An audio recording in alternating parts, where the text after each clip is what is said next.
যে মাটিটা কাটা হচ্ছে সেই মাটিটা ওখানে সরানোর কথা ছিল।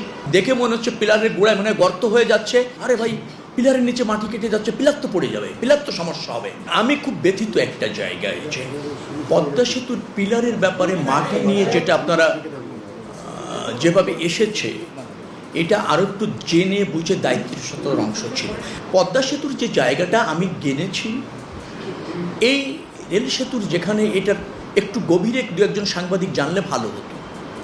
যখন আপনি কোনো মেগা স্ট্রাকচার করবেন, স্ট্রাকচারকে কাজ করার জন্য কোনো সময় একটু আপনার ওটাকে বলা হয় ভেহিকেল চলাচল, স্ট্রাকচারেরটাকে দাঁড় করানোর জন্য অথবা ধরেন বিল্ড করার জন্য কিছু নিচে কিছু সাপোর্টিং লাগে।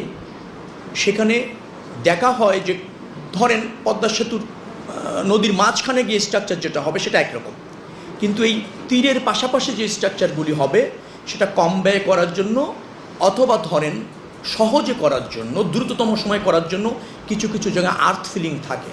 আর্থ ফিলিং থেকে ওখানে ভেহিকেলগুলি নিতে হয়, যন্ত্রপাতিগুলি নিতে হয়, নিয়ে আবার ওখানে শাটার সেট করা, বিল্ড আপ করা, এগুলি কাজ করতে হয়। এই জন্য দেখবেন যে কোনো জায়গায় আপনি যেখানেই সেতু হবে দেখবেন, একটু দেখে নেবেন যে দুই পাড়ে কিছু জায়গায় একটু বাঁধের মতো করা হয়, করে সেখান থেকে সেতুটা কাজ করা হয়, কাজ করে ওটা আবার অপসারণ করে দেওয়া হয়, আবার চলাচলটা ইজি করে দেওয়া হয়।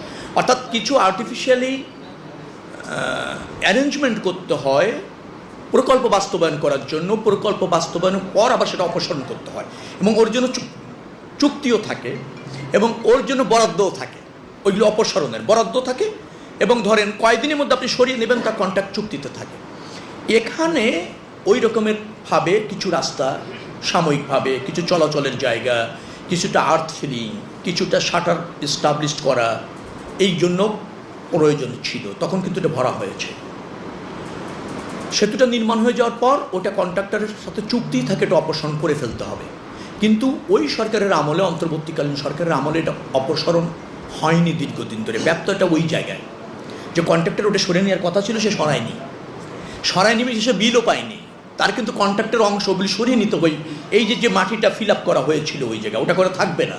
থাকলে যেটা হয়, ফিজিবিলিটি যেভাবে স্টাডি হয়েছে তার সাথে ওই স্ট্রাকচারের মিল আর থাকছে না। ওটা হয়তো দেখা গেল যে পানি চলাচল, অন্য চলাচলে বাধা সৃষ্টি করছে, এইগুলি করে সরে ফেরার কথা ছিল।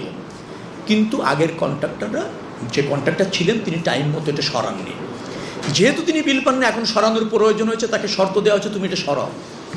সরাতে গিয়ে এখন ওই আর্টিফিশিয়ালি মাটিটাই হয়ে গিয়েছে, এখন মনে হচ্ছে সাবেক মাটি, কারণ কম্প্যাক্ট হয়ে গিয়েছে, বা ঘাস টাস হয়ে গিয়েছে। মনে হচ্ছে এটা তো একটা মাঠ, এটা তো মানে আর্টিফিশিয়ালি কোনো ভরাট করা জিনিস না। তাহলে কেন এখান থেকে মাটিটা কাটা হচ্ছে? যে মাটিটা কাটা হচ্ছে সেই মাটিটা ওখানে সরানোর কথা থাকার কথা ছিল না, সরিয়ে ফেলানোর কথা ছিল, তাই সরানো হচ্ছে। দেখে মনে হচ্ছে পিলারের গোড়ায় মনে হয় গর্ত হয়ে যাচ্ছে। এই পিলারের সাথে, এই স্ট্রাকচারের সাথে ওই মাটির কোনো সম্পর্ক নেই। কিন্তু এরকম একটা ধারণা সাধারণ মানুষের যেটা থাকে, আরে ভাই, পিলারের নিচে মাটি কেটে যাচ্ছে, পিলার তো পড়ে যাবে, পিলার তো সমস্যা হবে। ইঞ্জিনিয়ারিং ভাষা এটা না। ওই মাটিটা আমার কাছে আরও মনে হয়েছে, আমরা স্টাডি করে দেখেছি আপনারা এই নিউজটা আসার পর। আমি ওই ব্রিজ ইঞ্জিনিয়ারিংয়ের সাথে আমাদের সেনাবাহিনীর যারা জড়িত, গতকালকে রাত্রে আমার সাথে কথা হয়েছে, অন্যান্য ইঞ্জিনিয়ার যারা জড়িত কথা হয়েছে।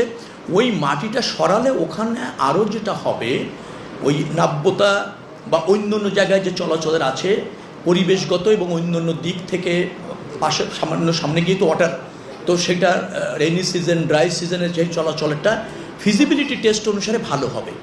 আর এখন হয়তো সেন্টিমেন্টের জায়গা থেকে মনে হচ্ছে যে মাটি সরাই কোথায় নিয়ে যাওয়া হচ্ছে। আলটিমেটলি এই ধারণাটা হওয়ার একটাই কারণ হচ্ছে, মাটিগুলি প্রাথমিক পর্যায়ে সেতু চলাচলের জন্য উন্মুক্ত হওয়ার পরেই সরানো উচিত ছিল, কিন্তু সেটা সরানো হয় নাই। এখন সরানো হচ্ছে বিদায় এইটা আমরা ওই কাজের সাথে সিমিলার মনে করছি না, মনে করছি ভিন্ন কিছু করে মাটি বিক্রি করে কেউ হয়তো কোনো গোষ্ঠী লাভবান হচ্ছে। এই মাটি সরানো তার অংশ না, এই মাটি সরানো ব্রিজ বানানোর কনস্ট্রাকশনেরই অংশ।